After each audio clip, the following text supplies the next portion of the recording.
Pandhita akarya wangsi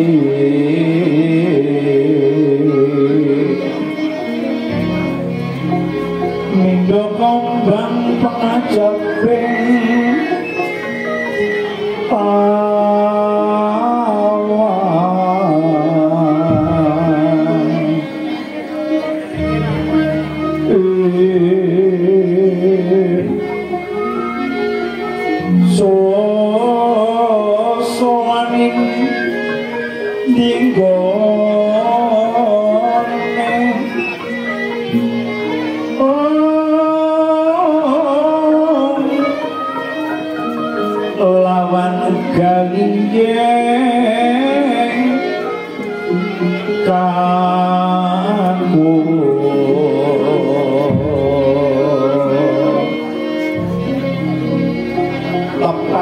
tuling maraya manuk berluk nyono kulit langit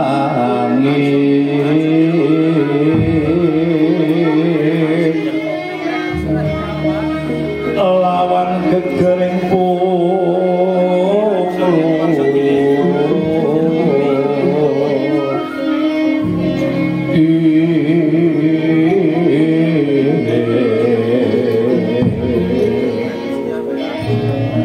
Gusti Kaneng Narendra Tama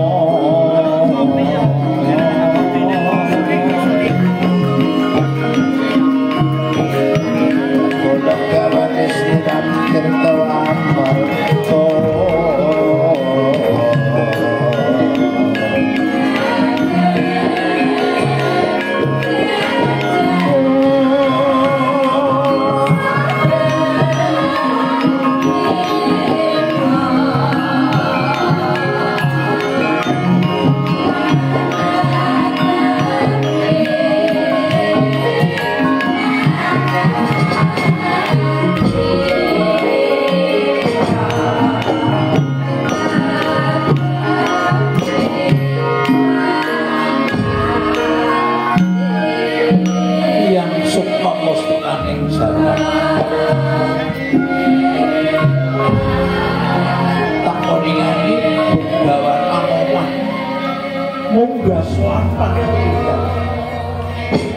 Loro niki Gusti Bathara kula Anoman ingkang sowan munggah panakilan Ndorowati lepak ing samudra Kangsati.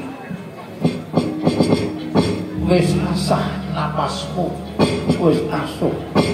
Rilekmu lho iki Gusti Bathara. Aturungan dadi-dadine Anoman mangkene Gusti kula Gusti Nata Ndorowati.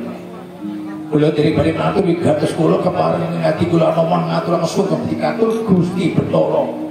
Sutami kaliyan gawe suka gembirane manah puja kang sringsun keberkatan Anoman. Lho nggih. Kula tamya sekali kula pundi wong mustaka jeneng campur saking rekon saking pranaja ugi dadosaken sejimat radaging kayuanan. Nek wis kemakaten menika soalnya bukan adik kula Anoman tinang bila kalian kadang lo Werkudara ing judi mati. Oh sira diutus dening Werkudara kadangmu lho iki Gusti Bathara ingkang makatus pindah pangandikanipun Yai Werkudara ngaturi sugeng petikatur Gusti Nata Ndorowati lumantar adik kula Anoman ya tak tampa kan ya gawe suka gembirane manah puja kang stune ingsun ing mengklaturake marang Werkudara lho iki Gusti Bathara keparing ngunjukan matur katur ngandhapi pemodo matur kanthi gegajangan ngendika kanthi terwaca Anoman lho iki gegajangan kula matur kula tinang bedah kalian kadang kula Werkudara kapriswan muting praja Ndorowati sepindah ngaturi pangatosan bilih kadang kula Werkudara badhe besanan kalian Bathara iya motivasi saking kahyangan ngijabaken Antasena kalian iya mamati Ing makaten menika Werkudara kadang kula matur Purbawasesa katur Gusti Natandrawati. Sepindah ditesakake Gusti Natandrawati kabur tindak wonten ing kasatran Juripati. Tapi kalih mangke badhe dipun paringi Purbawasesa dawuh ping Sang Raja Tenaten badhe ngagem cara menapa napa ngagem adat Kamarendran napa adat kasatriyan napa ngagem adat Jawi Gusti dipulaturi tindak wonten kasatran Juripati.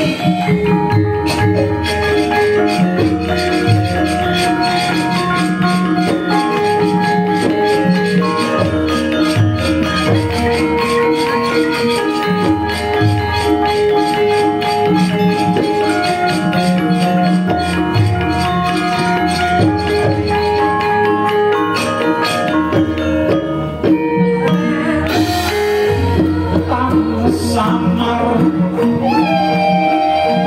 pamuring sukma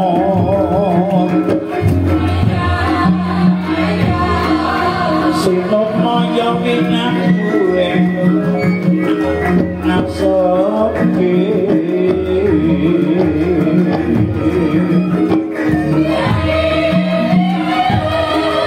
sini pantol ning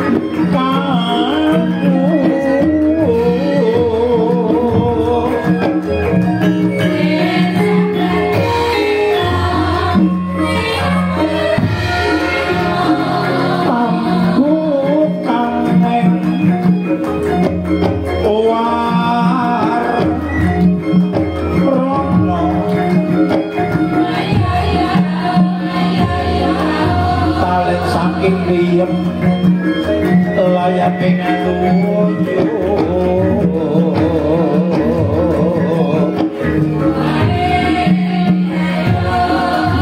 pindha pesating sumena sumo-suping rasa janji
Diaturi Werkudara ngatur sun Kakang supaya nuju marang kasatran Juripati mengko supaya maripun Purbawasesa dhateng Sang Raja Tenaten bakal nganggo adat apa lho nggih Gusti Bathara iki alaman kondur marang kasatran Juripati aturake marang Werkudara kadangmu ari iki Kresna durung bisa tindak marang kasatran Juripati amarga aning Praja Ndrawati lagi ana tamu.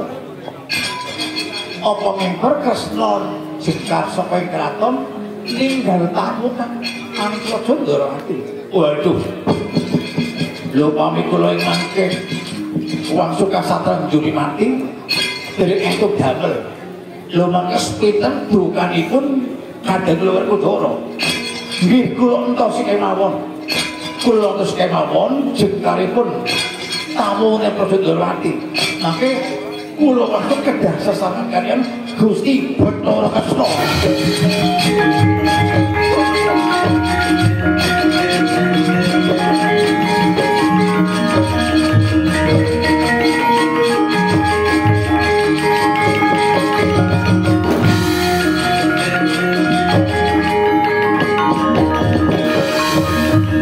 Tapi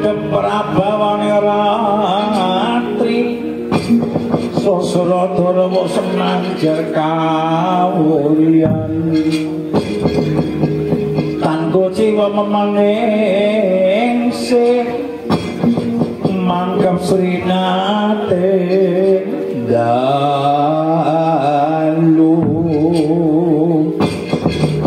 agraning cakrawala winolat melakut parandene pasuke bagian saking kerananggana kang sumewe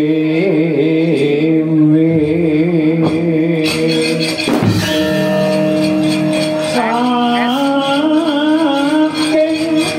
kerananggana kang sumewe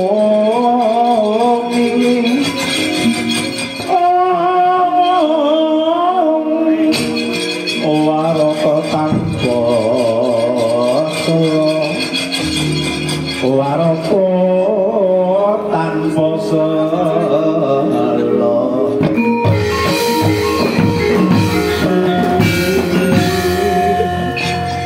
ojo lole-lole begeduk manyal-manyal prigadi buntut kaki sok anak nonton Dorowati sama pendika kita sampun anak nonton Dorowati sampun ngaturi anokan kaburi kondur wonten kasatel Jepati kula wau kan badhe ngatur kali Anoman kula kan badhe ngatur kali Anoman lho kesanipun sawetawis kula wedar monggo pangapun diteduh Anoman Anoman Anda mau ngatur sifat Kudoro apa ora ngerti pendeta Doro kae man Doro sing bakal ngabdi karo kowe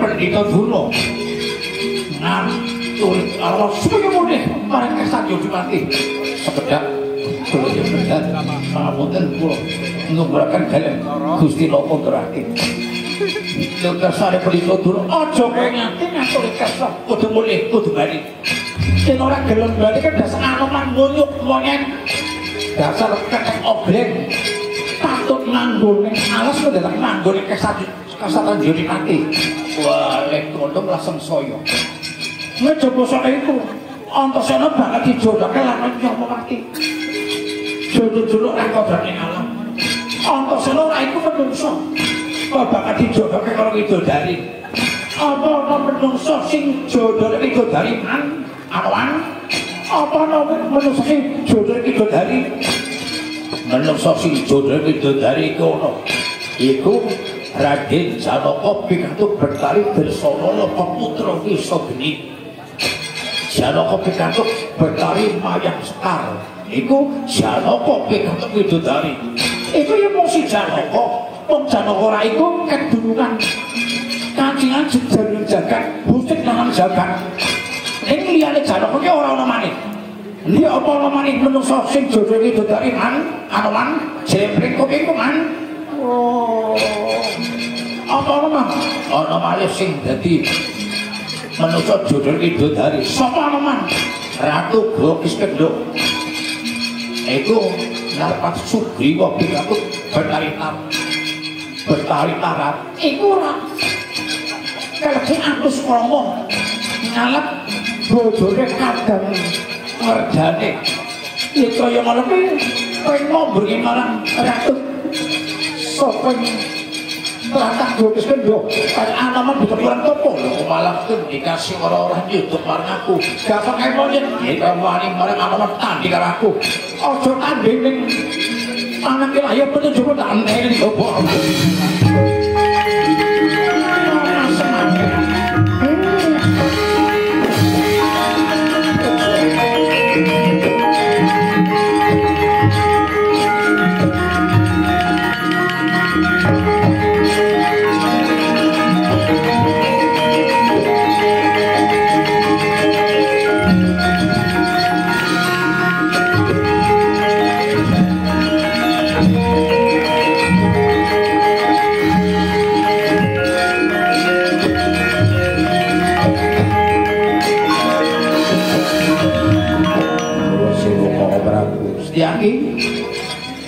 medal sawetawis. Njelek petuk sawetawis kula badhe wawan pangandikan kaliyan Paman Dita Durna. Lho kersane wis nyen pangapura kula ngungkuraken kaliyan Koko Prabu Indra pepundhen kula. Wis apa? Pendhita Durna. Apa sedake bocah cebol? Bocah cebol apa sedake? Lho penjawabane ngendikake marang Anoman. Bila pedhot sekat kaya dene. Kethek oblek. Pendhita Durna iku pendhita ning lakune kaya Braholo. Pendhita ora ngerti tatanan bentuk gendong wes pendhita glotrane iki.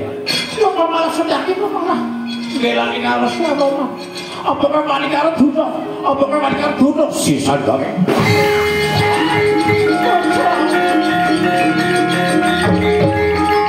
Sisan gawe.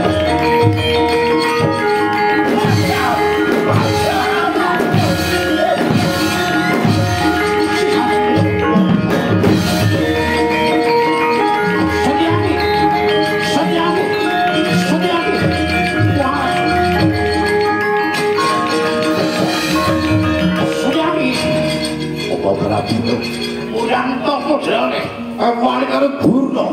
Durna ki apane Baladewa. Baladewa ki apane Durna. Setyaki andhikipun Kakang ayo. Matur nuwun kowe ora pengen karo Selong sabar Koko Prabu. Yayi Pandhawa. Sisan gawe sarep pacinganku Koko Prabu. Nek badhe mungsuh kalestake musuh tresna ki wah iki.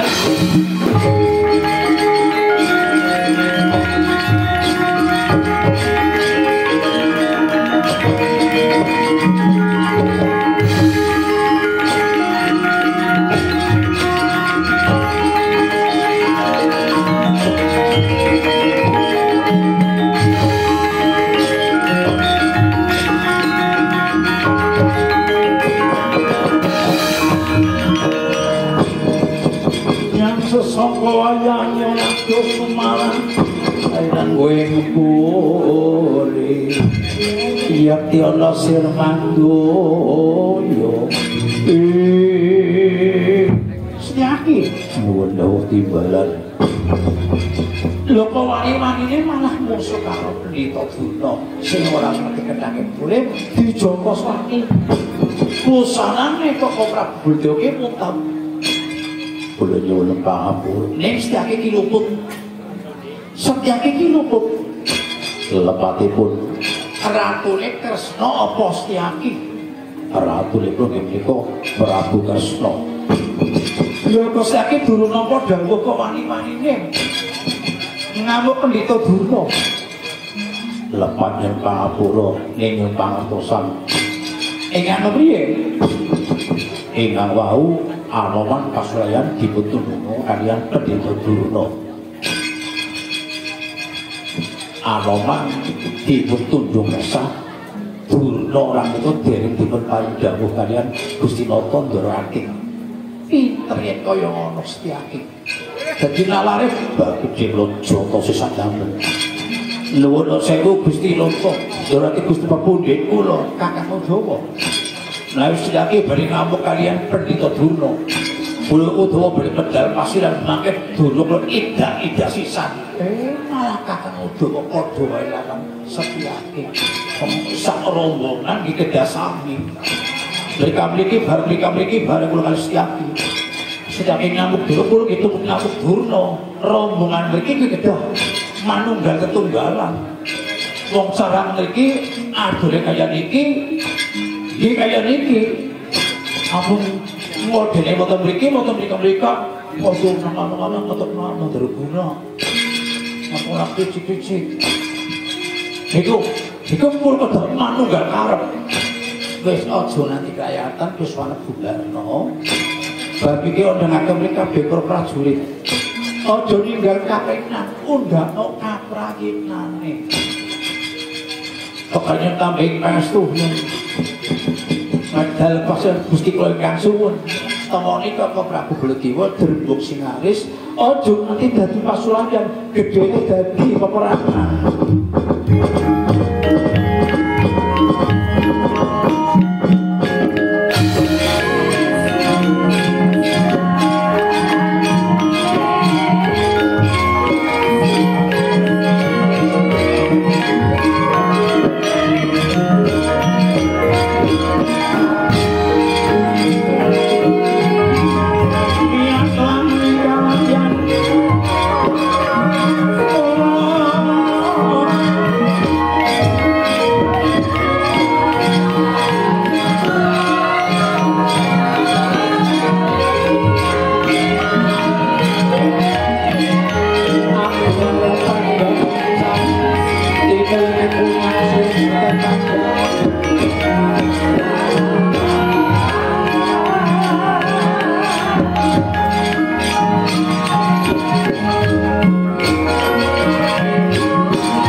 saking terpaksa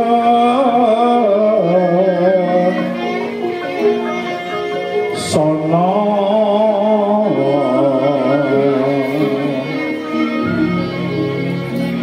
ngagem gamparan teken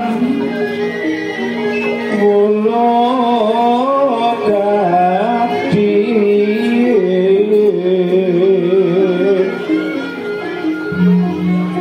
moyer-moyer kang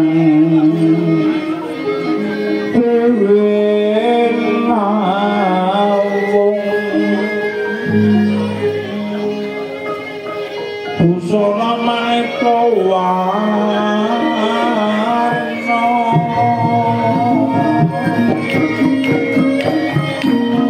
lungsur bang lungsur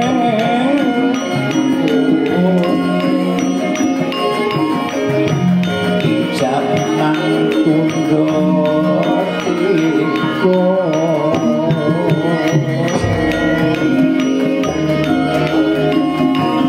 jaman tundho tiko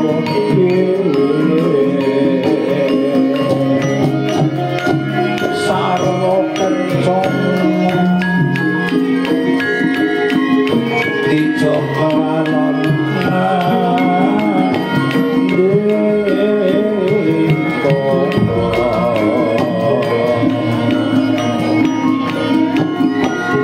alon sang nata tindak nyo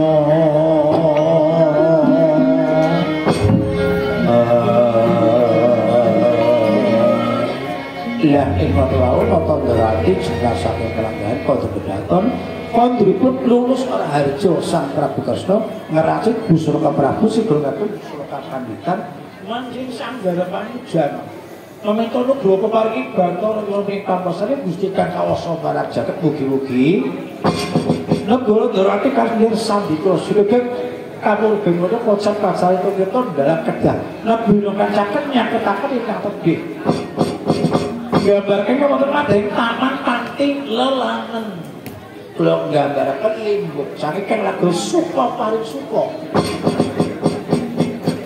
solae kaya batu Raden Indah lampune dipadani Mas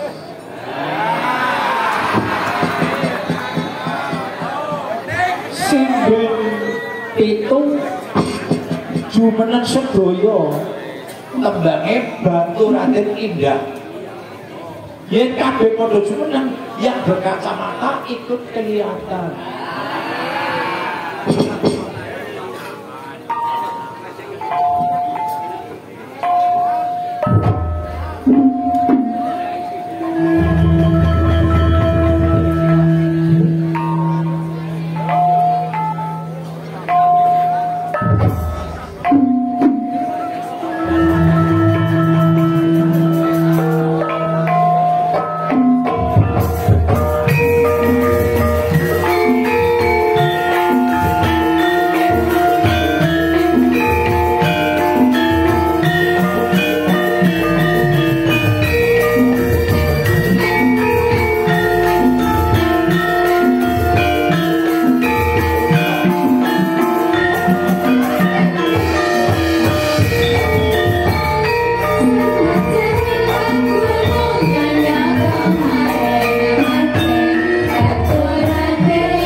Tembang apa ke mau?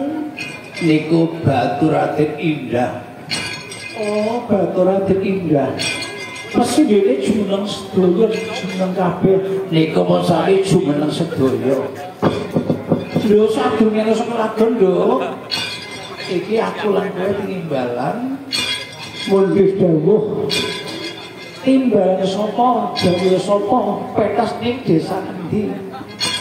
Kula pentas wonten ing dusun Karangpucuk RT Gangsal RW sekawan Desa Dharma Kradenan Kecamatan Aji Barang Kabupaten Banyumas. Sing paring dawuh nate dawuhipun Bapak Haji Sakimin kaliyan Ibu Hajah Sariyah. Iku dodo, iku sing kamandalem iki wis haji wis kakung putrine. Ngono nggih. Dalam rangkane apa? Dalam rangkane apa ndawake? Dalu niki Bapak Haji Sakimin kaliyan Ibu Hajah Sariyah niku ningkaaken putra-putrine yaitu ingkang asma Riri Sekar Lestari SAP putri Bapak Haji Sakimin kaliyan Ibu Hajah Sariyah pikantuk niku Ivan Ashari putra Bapak Jono Jamaluddin kan Ibu Salimah. Oh, ngono nggih. Ya muga-muga hajate Bapak Haji Sakimin sakwarga muga winantus saka ingkang hasil kasih sampurna lan putra putri sing dimatenake leres jodohan nanti dumugi telas tulis semono. Nanti bisa nanti puputeng yuswa dadi teman-teman ingkang sakinah mawaddah warahmah Allahumma amin. Muga-muga ingkang dipunmaturake bisa gara-gara bangun gaya somah lan dinate entuk momongan. Upama kagungan putra cukup loro awit duwe putra loro nglestarake programe Gusti. Upama mujile kakung dadi lare kang saleh, mujile putri dadi lare kang saleh. Allahumma amin. Matur geni panuwun dene Bapak Haji Sakimin sak keluarga dawuh aku supaya pentas nang kene rembag-rembug pun lewat HP. Teko mrene wah dalane manjat temurun tur sempit banget ora apa-apa. Wis muga wae bisa waras slamet sekabehane bisa tekan kene nduk ngaten. Monggo critake Bapak Haji Sakimin iki sering monitor ning streaming lho. Mabien zamane aku pentas ning Bulungan, ning Jakarta, ning Otista Jakarta iku piyambake uga nonton kok nduk ngaten. Oleh niku kudu matur kesuwun dumateng Bapak Haji Sakimin Saklabon kang kersa nguri-uri budaya Jawa. Dadi cekake melu nglestarake dan mengembangkan seni budaya dan agama. Oh, budaya dan agama. Budaya dan agama itu kudu manunggal dadi siji ora kena pisah. Dadi cekake budayane ya dilakoni, agamane ya dilakoni. Oh, budaya dan agama itu cekak ora bakal bisa. Agama uga iku nganggo budaya, budaya kuwi seni. Seni kuwi liar. Kesenangan kesenian ebek ya kesenian, payan ya kesenian, lomba darah ya klebune ya kesenian wong kesenengan yo. Oh, ngaten. Dadi mau cekake agama dilakoni, seni dilakoni. Lucu-lucu wong sing jenenge agama. Lucu-lucu ana adan ya dicengkok-cengkok. Ana puji-pujian ya nganggo lagu campur sarinan lan aneka warna. Dadi agama dan budaya ki ora kena pisah. Saya Bapak Haji Sakimin wis ya roh ning Mekah dadi haji lan dadi hajah. Dadi ngerti mring galane papan kasuwargan lha lucu-lucu ditembangna. Jadi aneh. Salat iku kuncine swarga. Mula ayo padha lakon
Iku mung saklimah iku kalbu dalane bungsanku kudu salat kaki lho ngaten.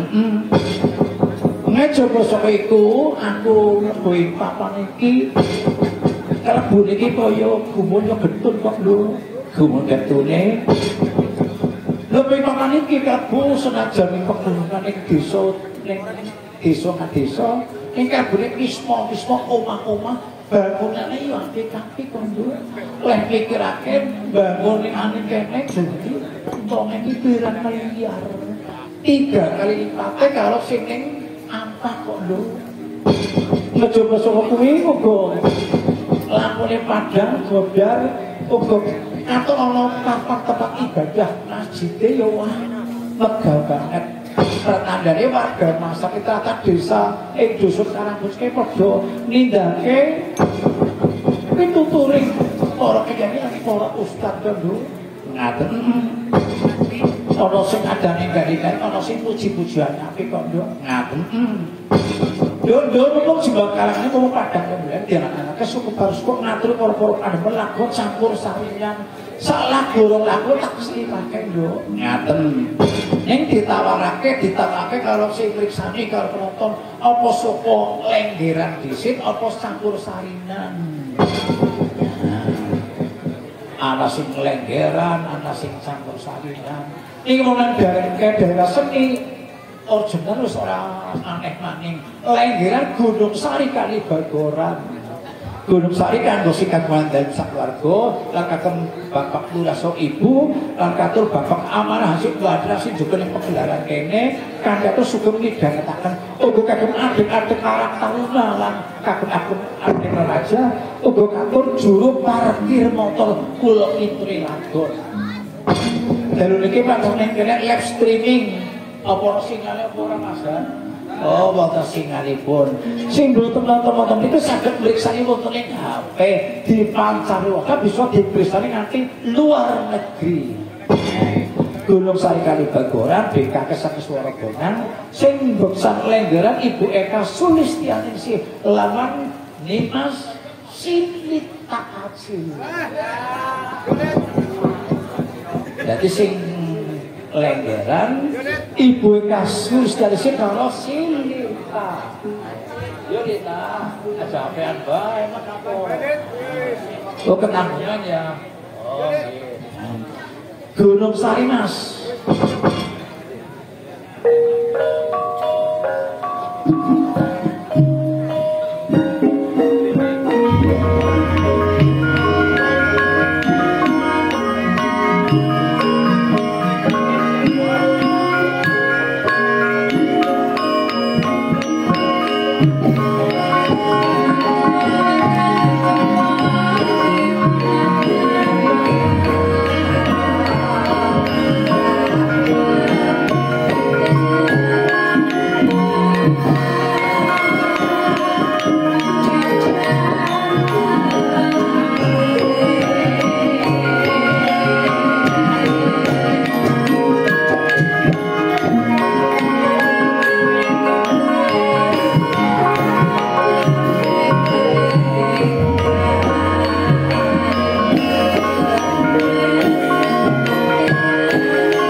Ger. Lenggeranipun niku sampun. Lho sing joget kae Ibu Eka Sulistaningsih niku kang setunggal. Ingkang setunggal iku Lita Acin niku sing nembelaken. Nah niku wah pipine dadi gembul banget. Pokoknya makmur jibar-jibur. Ana lagu napa maneh Nduk niki kathah saking mundhut kok kaya Pak Anton Waryono niku saking Kawunganten niku lagu Kusumaning Ati sing kalembang Ibu Jumirah Ceputurku. Wonten pundutan malih niku saking Mas Sito utawi Mas Saring Banyumas niku Juragan Beras nyuwun lagune Lali Janjine. Niku Lali Janjine. Wonten malih niku saking Bapak Amir niku nyuwun lagune Senggot Jaipongan dari kan. Ning mangke wonten sing dipun pinakani wonten ing wanci goro-goro, ana sing dipinakani wanci linggukan. Lho sing dipinakani niki Mas Sito sing saking Banyumas Juragan Beras niki nyuwun Lali Janjine kagem Bapak Haji saking sakulawarga katur tamu undangan kakung Mia Putri uga kagem Mas Rosid saking Gumelar Klebet lagu niki. Sing penembang sapa? Sing penembang ning Mas Penti sing lungguh ning Sisto. Iki ning sandinge penyanyi cilik. Asih Prawan Inting durung tau pacaran. Meseme lho. Malah ujar itu kampungnya jarak semokot banget meseme aja. Tatone jumeneng sepotipun Mas. Niku Fenti lha jumeneng. Mana teh Yud? Saya laptop.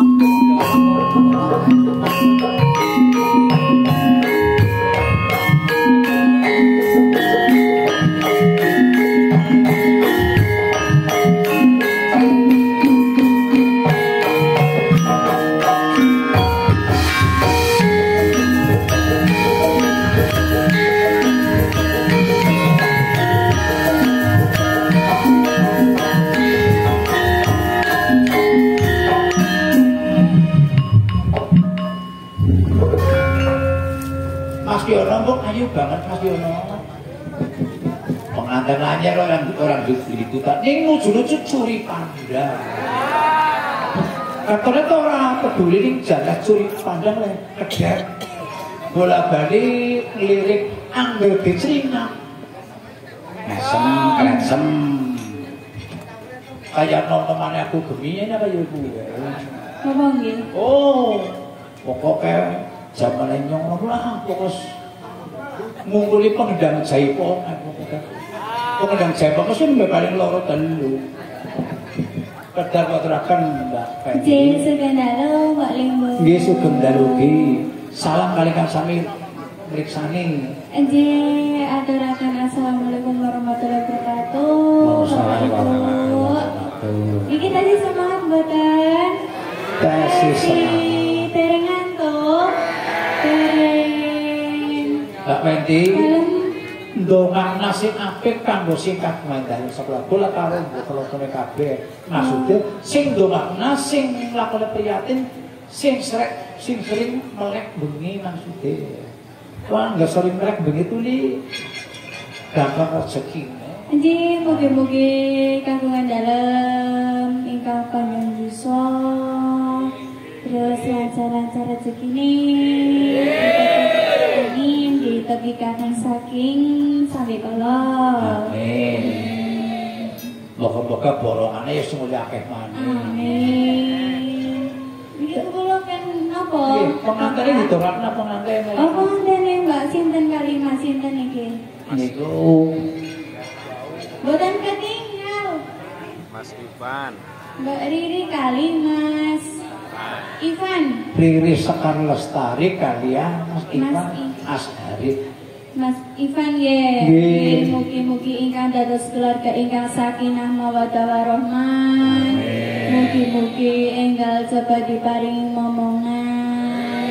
Dan mungkin momongan iku ingkang dados anak sing saleh salehah. Berdunia kali nusa dan bangsalan pokok ibune amin. Ki bocah lah kalau ngomong kayak bibiku lho. Bibi sinten iku? Lah bibi kayak kan masih nang kamar nomor D. Lali janjine lagu. Lali janjine. Sumangga Om. Barangkali sang pengantin nggak panggung apa mboten? Daturi pengantine bukan nggak panggung. Mbak manten iki pun film dereng. Oh, malah lucu. Berarti anu niku pengantin kagungan pun mboten iya Tirosep. Orang apa maksudnya? Anu gerah. Oh, gerah. Nggih. Pancen ya anak ya sumuk-sumuk andan dingin. Nggih, Yo, lagunya Lali Janjine. Sumangga Om.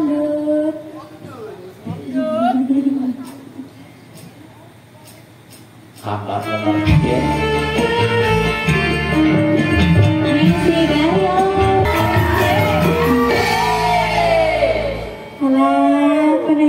Kompak sangat nih. Nggih kompak, nggih semangat niku. Mas Penayagan. Sami sehat.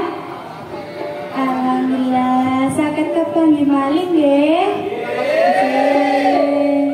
Iki dilanjut buatan. Dilanjut buatan Pak Bu. Lanjut. Jani kau bening.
Buntut apa maksudnya? Anu niku buntut kendang, Bapak. Oh, buntut kendang. Buntut kendang. Nggih. Jadi kendangan ana buntutnya sing kendang ya ana buntutnya maksudnya. Mboten ngertos niku. Oh, nggih. Sopi mungkin ditiliki mawon. Jajal lah tiri kenal lah. Oh, mboten lah. Jane kok bening.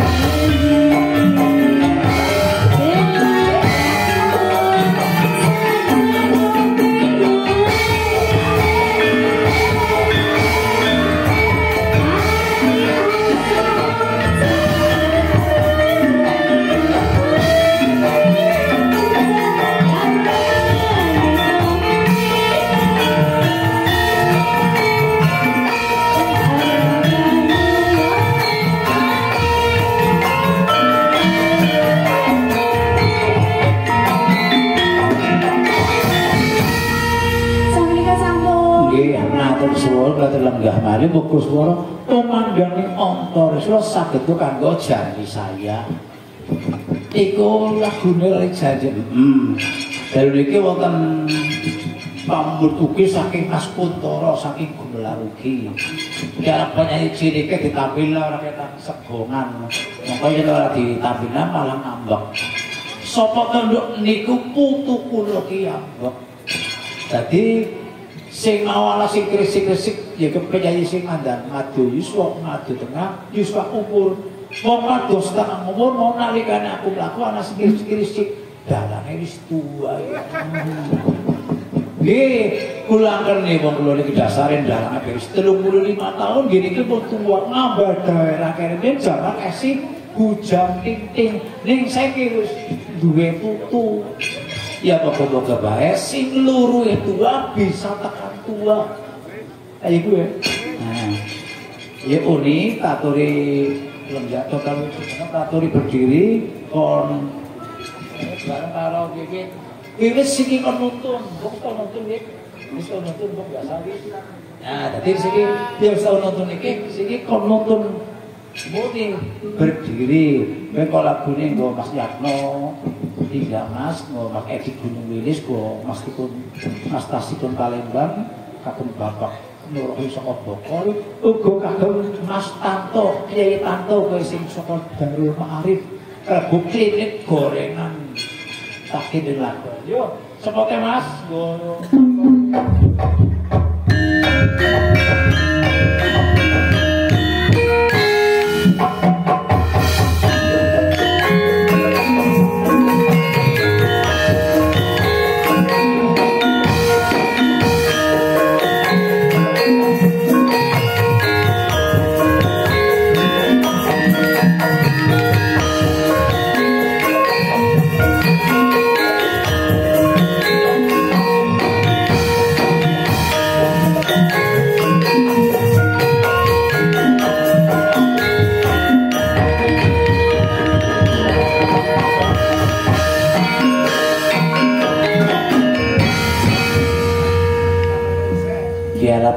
cilik kudu ditembangna.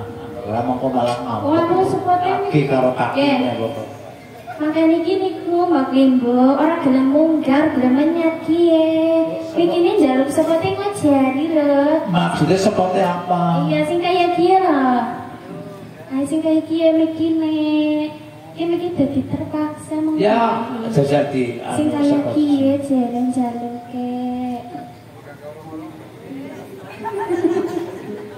Sing kaya apa wae ku yo wete. Nah. Iya, Mbak Ani. Sing kaya dia loh. Esok ikut maning ya? Kurang cepet, kurang cepet. Oh, maksudnya apa joget?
Margi jane bisik ya Bu Margi. Ini lagi zaman ya 3 bulan. Kena iya terus jadi semangat Miki. Jadi orang durak kayak bibit ya Bib. Durak kayak apa baik kucing. Durak apa sih durak bibit kok. Ingin kalian kasugen. Halo assalamualaikum warahmatullahi wabarakatuh. Kagam saya Bapak Ibu tamu undangan sampun kau kalian sutrisno budaya niki. Bebagian maling nggih Pak Ibu alhamdulillah sampai sehat. Alhamdulillah sareng istiqarya. Uni nyanyi lagi. Lagunya apa Uni? Sekti. Waduh. Sekti mana lagu durhaka gue Un? Lagu sing wawan bapaknya Pak Un. Ya lagu durhaka lho. Iya, nontonnya kepenak malas kanggur, mari kisor, ketone kayak nonton apa ya? Lelang semut apa mbak? Angger dipikir-pikir jan kemutan zaman kamu. Kayak nonton bal-balan gitu. Zaman kemutan Jakarta paling otista, ning bulungan ki penontonnya ki bayar, jagongnya jan persis suasananya dan seperti begini. Oh seperti begini? Berarti kayak nonton bal-balan? Iya. Kalau yang turun air ya? Ya seperti begini ketemu kalau si dia. Si Diane sendiri emangnya banget. Orang didongkang. Apa mahono teka mahono? Aku ahli. Derek. Ya. Aku dia sakti.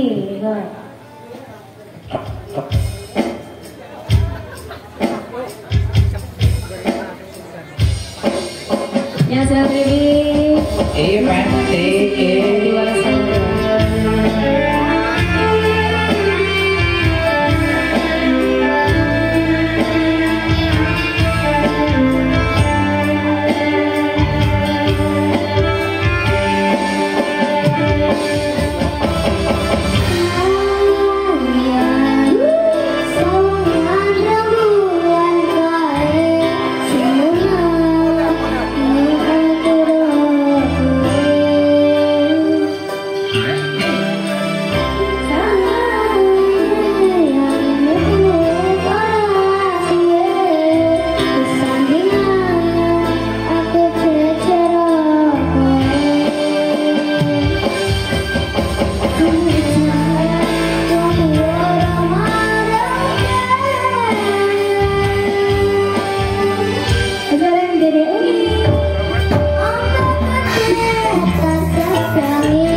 Thank